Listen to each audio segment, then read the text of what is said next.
Okey, talul pisai tak boleh. Talul mesti rambut, ya. Okey, sebaik-baiknya orang lelaki kalau ambil bulan pertama terus tahalul. Maknanya potong rambut. Pahala dia besar.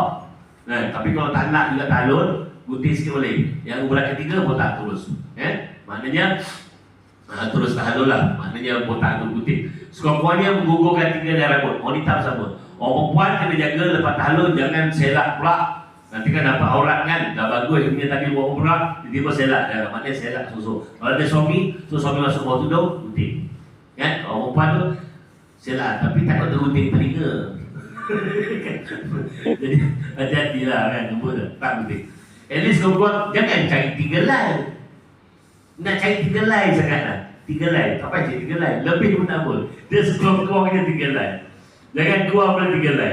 Saya nak cari 3 helai. Salah buat sangat ni. Nak cari 3 helai lah. Cakap kawan. Macam 3 helai lah kan. 3 helai. Mana lebih tu boleh. Tak masalah. Gunting, ada buat boleh. Masa buang rambut itu, masa tu ni adalah orang pegang sampah. Kan? Okey, sedekah terbaik masa tu lah. Lepas habis tawaf, sa'i, itu sedekah terbaik. Kita bagi, kita buanglah rambut tu dengan perasaan. Maknanya bukan pas rambut tu, tapi kita buang rambut tu, umpama gugurlah rambut ke ni, maka ya Allah hapuskanlah dosa-dosaku kan.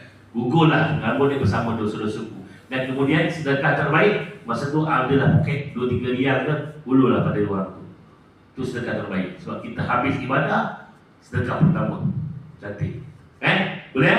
Itu tips lah. Tips. Maknanya dia siap dia pegang rambut, dia pegang plastik tu. Dia tak nak lah kita bawa rambut bawah. Pegang.